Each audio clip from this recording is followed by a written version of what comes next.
Music lovers are mourning the loss of legendary saxophonist and New Orleans native Charles Neville. He passed away this morning at the age of 79. Chris Jackman joins us with more on his remarkable life and the impact he had on the city and beyond. Chris? That's right, Ton. Charles Neville died of pancreatic cancer, and being one of the founding members of the Neville Brothers, so many people in this city say he was such a huge staple, not just here, but around the world.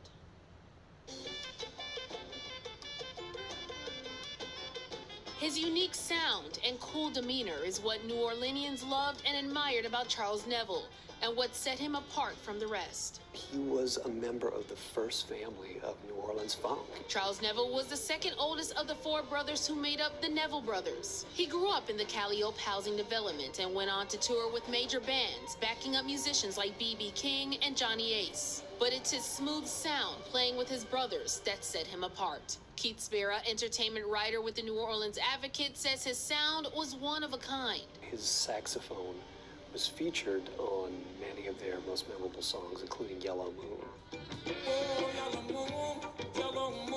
It's a very evocative sound that kind of snaked through all their music. And on stage, he always had his tie-dye on, was always standing up there. Aaron Neville liked to play off of him.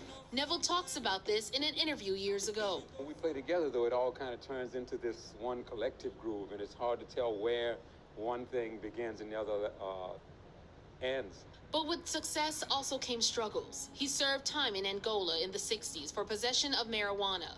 Despite some setbacks, nothing could take away from his impact on the stage.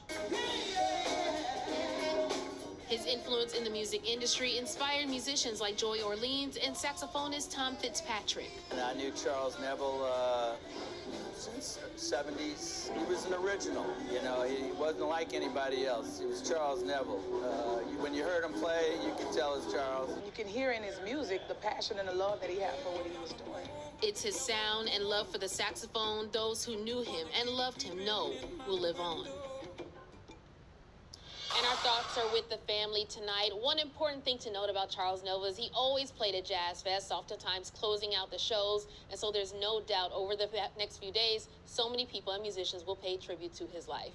Reporting live in the French Quarter, I'm Chris Jackman, Eyewitness News. And Chris, tonight, Neville's brother Aaron posted this on Facebook, saying in part, "Just wanted you to know that if I would have had the choice of picking my brothers, I would definitely choose you. Love and respect, always my brother. Your big little brother, Aaron."